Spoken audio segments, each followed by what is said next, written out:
एक छोटे से गांव में सरिता नाम की एक महिला रहती थी। सरिता गर्भवती थी और अपने पहले बच्चे के आने का बेसब्री से इंतजार कर रही थी। गांव के लोग सरिता को बहुत मानते थे क्योंकि वह बहुत दयालु और मददगार थी। गांव के किनारे एक पुराना और खंडहर सा मकान था। लोगों का कहना था कि उस मकान में भूत प्रेत का वास है। कोई भी उस मकान के पास जाने की हिम्मत नहीं करता था। लेकिन सरिता को इन कहानियों पर विश्वास नहीं था। एक रात सरिता के पति काम से देर से घर लौटे। सरिता अकेली थी और अचानक उसे पेट में भयानक दर्द हुआ। वह मदद के लिए चिल्लाने लगी, लेकिन गांव के लोग उसकी आवाज नहीं सुन पाए। दर्द बढ़ता गया और सरिता ने सोचा कि उसे किसी की मदद की जरूरत है। उसने अपने पति को फोन किया, लेकिन कोई जवाब नहीं मिला। सरिता ने फैसला किया कि वह खुद अस्पताल जाएगी। घर के बाहर निकलते ही उसे महसूस हुआ कि कोई उसका पीछा कर रहा है। उसने पीछे मुड़कर देखा तो एक काले साये को देखा जो धीरे धीरे उसकी तरफ बढ़ रहा था। सरिता का दिल तेजी से धड़कने लगा और उसने दौड़ना शुरू किया।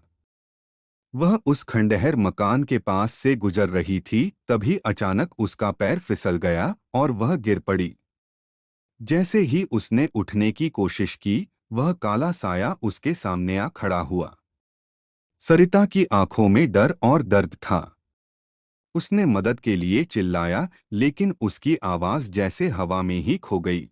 अगले दिन गांव वालों ने सरिता को उस खंडहर मकान के पास मृत पाया।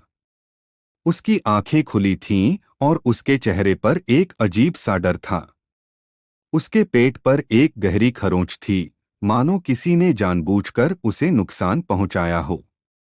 और सबसे भयानक बात यह थी कि उसका पेट फाड़कर उसके बच्चे को निकाला गया था। गांव में सरिता की मौत के बाद डर और भय का माहौल छा गया। लोग उस खंडहर मकान के पास जाने से और भी ज्यादा डरने लगे। सरिता की मौत एक रहस्य बनकर रह गई और उसके बच्चे का क्या हुआ, यह कभी कोई नहीं जान पाया। कुछ महीनों बाद गांव में अजीब घटनाएं घटने लगीं। गांव के बच्चों का अचानक गायब होना शुरू हो गया। लोग कहते थे कि सरिता की आत्मा अब एक चुड़ैल बन गई है और अपने बच्चे की खोज में वह गांव के बच्चों को खा जाती है। रात में जब भी कोई उस खंडहर मकान के पास से गुजरता तो उसे सरिता की चिल्लाने की आवाज सुनाई देती और कभी-कभी वह अपने बच्चे को पुकारती हुई दिखाई देती।